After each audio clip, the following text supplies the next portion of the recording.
Hello. Indian സിനിമയിൽ നല്ല stylish urban cool പടങ്ങളെപ്പറ്റി ആലോചിക്കുമ്പോൾ നമ്മുടെയൊക്കെ മനസ്സിലേക്ക് വരുന്നൊരു പേര് ഗൗതം വാസുദേവ മേനോൻ.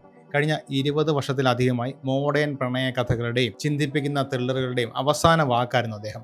അദ്ദേഹത്തിൻ്റെ സിനിമകൾ വെറും ഒരു കഥകൾ മാത്രമല്ല, അതൊരു പ്രത്യേക ഫീലായിരുന്നു.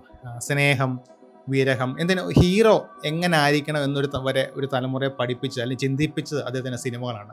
തമിഴും ഇംഗ്ലീഷും ഒക്കെ മിക്സ് ചെയ്ത് വളരെ കൂളായി സംസാരിക്കുന്ന അദ്ദേഹത്തിൻ്റെ കഥാപാത്രങ്ങൾ നമുക്ക് നേരിട്ട് അറിയാവുന്ന ഒരാളെ പോലെ തോന്നും. അവരുടെ പ്രണയകഥകൾ വളരെ ശാന്തവും എന്നാൽ അത്രത്തോളം ഭയങ്കര തീവ്രവും റിയലുമായിരുന്നു. ഒരുപാട് കാലം ആ മനുഷ്യനെ തോൽപ്പിക്കാൻ, അതായത് ഗൗതം മേനോനെ തോൽപ്പിക്കാൻ ആ ഇൻഡസ്ട്രിയിൽ ഈ ഒരു ജോണറിൽ ആരും ഇല്ലായിരുന്നു. പക്ഷെ രാജ്യത്തെ ഏറ്റവും ഇൻഫ്ലുവൻഷ്യലായ ഒരു ഡയറക്ടർക്ക് കാലിടറിയാൽ എന്ത് സംഭവിക്കും? കൂൾ സിനിമകളുടെ രാജാവ് വലിയ സാമ്പത്തിക പ്രശ്നങ്ങളിലും റിലീസാകാത്ത സിനിമകളിലും പഴയ പ്രതാപം പോയി എന്ന സംസാരത്തിൽ പെട്ടുപോയാൽ എങ്ങനെ ഇരിക്കും? ഇതാണ് ഗൗതം വാസുദേവ മേനോന്റെ കഥ. ഒരു തലമുറയെ റീഡിഫൈൻ ചെയ്യുകയും സിനിമയുടെ ക്രൂരമായ കച്ചവട ലോകത്ത് വഴിതെറ്റിപ്പോവുകയും ചെയ്തപ്പോൾ ഒരു ഗംഭീര തിരിച്ചുവരവിന് ശ്രമിക്കുന്ന ഒരു സംവിധായകന്റെ, ഒരു ഫിലിം മേക്കറുടെ കഥയാണ് നമ്മൾ പറയാൻ പോകുന്നത്.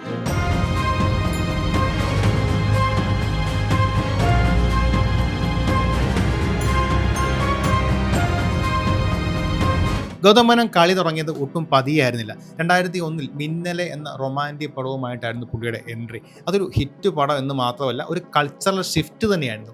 ഓവർ ഡ്രാമയുടെ കാലത്ത് മിന്നലെ ഒരു ഫ്രഷ് കാറ്റടിച്ച പോലെയായിരുന്നു. പ്രണയത്തെ റിയലിസ്റ്റിക്കായി കാണിച്ചതും ഹാരിസ് ജയരാജിൻ്റെ പാട്ടുകളും ആളുകൾക്ക് ഭയങ്കരമായിട്ട് ഇഷ്ടപ്പെട്ടു.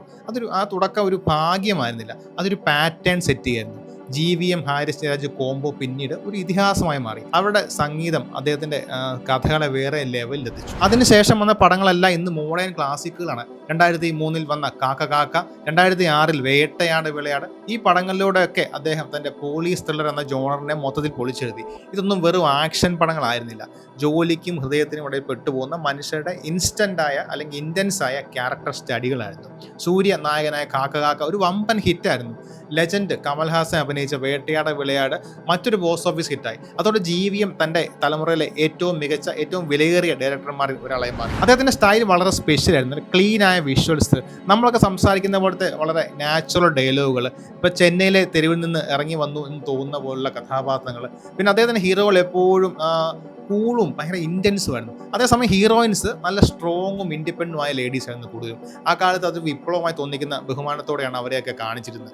ഒരു ഹീറോ തൻ്റെ പാർട്ട്ണറുടെ മുന്നിൽ പൊട്ടിക്കരയുകയും അവളുടെ കാൽ തൊടുന്ന സീനൊക്കെ വെറും ഒരു നിമിഷമായിരുന്നില്ല. അത് തമിഴ് സിനിമ അതുവരെ കണ്ടിട്ടില്ലാത്തതും വളരെ ഇൻറ്റിമേറ്റ് ആയതും പവർഫുൾ ആയതുമുള്ള സ്റ്റേറ്റ്മെൻറ്റുകളായിരുന്നു. 2008 വന്ന വാരണമായിരം GVM സൂര്യ ഹാരിസ് ജയരാജ് കൂട്ടുകെട്ടിലെ എക്കാലത്തെ മികച്ച സിനിമകളിലൊന്നായിരുന്നു. തൻ്റെ അച്ഛൻ്റെ മരണം ഗൗതമനെ വ്യക്തിപരമായി തളർത്തിയെങ്കിലും അദ്ദേഹത്തിൻ്റെ ഓർമ്മകളിൽ നിന്നാണ് വാരണമായിരം എന്ന മനോഹരമായ ചിത്രം അദ്ദേഹം എഴുതി സംവിധാനം ചെയ്തത്. ഇതേ ചിത്രം 2008 ഏറ്റവും മികച്ച തമിഴ് സിനിമയ്ക്കുള്ള ദേശീയ അവാർഡ് സ്വന്തമാക്കിയിരുന്നു. അതിലെ കൃഷ്ണൻ, മാലിനി, സൂര്യ, മേഘന, ദിവ്യ എന്നീ കഥാപാത്രങ്ങളും അവരുടെ അഭിനയ നിമിഷങ്ങളും അതിലെ മ്യൂസിക്കും ഒക്കെ സിനിമാ പ്രേമികൾക്ക് ഇന്നും കാണാപാഠമാണ്. 2010 ആയപ്പോഴും അദ്ദേഹം കരിയറിന്റെ ടോപ്പിലായിരുന്നു. വിണ്ണയെ താണ്ടി വരുവായ അഥവാ VTV അതൊരു സിനിമ മാത്രമല്ല, അതൊരു കൾച്ചറൽ ഫിനോമിനൻ കൂടിയായിരുന്നു. AR റഹ്മാന്റെ കിടിലൻ പാട്ടുകൾ അകമ്പടിയുടെ കൂടിയുള്ള കാർത്തികിന്റെയും ജെസ്സിയുടെയും കോംപ്ലിക്കേറ്റഡ് ലവ് സ്റ്റോറി പുതിയ തലമുറയ്ക്ക് പ്രണയം എന്താണെന്ന് വീണ്ടും പറഞ്ഞു തന്നു. അതൊരു സിംബുവിൻ്റെ നടൻ്റെ അദ്ദേഹത്തിൻ്റെ ഒരു വീണ്ടും ആക്ടിങ് റീലോഞ്ച് ചെയ്ത ഒരു സിനിമ കൂടെയാണ്. ഗൗതം മേനോൻ വെറും സിനിമകൾ ചെയ്യുകയായിരുന്നില്ല, അർബൻ ഇന്ത്യയുടെ സിനിമയുടെ ആത്മാവ് തന്നെ ഉണ്ടാക്കിയെടുക്കുകയാണ്. അതിനുശേഷം കാര്യങ്ങൾ പതിയെ മാറാൻ തുടങ്ങി. അദ്ദേഹത്തിൻ്റെ സുവർണ്ണ കാലഘട്ടത്തിൽ ആ മാന്ത്രിക സ്പർശം, ആ മാജിക്കൽ ടച്ച് പതിയെ കുറഞ്ഞു തുടങ്ങി. 2012 VTV വിണ്ണയെ താണ്ടി വരുവായുടെ ഹിന്ദി റീമേക്കായ എക് ദിവാന ഥായുടെ പരാജയത്തോടെയാണ് ആദ്യത്തെ അടി കിട്ടിയത്. പടം നിരൂപകരുടെ ഇടയിലും ബോക്സ് ഓഫീസിലും ഒരേപോലെ പൊട്ടി. ഇത് വരാനിരിക്കുന്ന പ്രശ്നങ്ങളുടെ ഒരു തുടക്കം, ഒരു സൂചന മാത്രമാണ്. അടുത്ത കുറച്ച് വർഷങ്ങൾ സ്ഥിരതയില്ലാത്ത സിനിമകളുടെയും പാതി വഴി നിന്നുപോയ പ്രൊജക്റ്റുകളുടെയും കടുത്ത സാമ്പത്തിക പ്രശ്നങ്ങളുടെയും ഒരു മോശം കാലമായിരുന്നു. ഒരു കാലത്ത് അദ്ദേഹം ഏറ്റവും വലിയ പ്ലസ് പോയിന്റായി കണ്ടിരുന്ന, അല്ലെങ്കിൽ അദ്ദേഹത്തെ ആൾക്കാർ കണ്ടിരുന്ന സിനിമ എടുക്കുന്ന രീതി, അതായത് അത് പിന്നീട് പ്രശ്നമായി മാറി. അതായത് ക്ലൈമാക്സിലൊക്കെ വന്ന് സെറ്റിൽ വന്ന് എഴുതുന്ന അദ്ദേഹത്തിൻ്റെ രീതി ചിലപ്പോഴെങ്കിലും അത്ഭുതങ്ങൾ കാണിച്ചിട്ടുണ്ടെങ്കിലും പലപ്പോഴും ബഡ്ജറ്റ് കൈവിട്ട് പോകാനും ഷൂട്ടിംഗ് ഷെഡ്യൂളിനൊക്കെ താളം തെറ്റിപ്പോകാനും ഇത് കാരണമായി.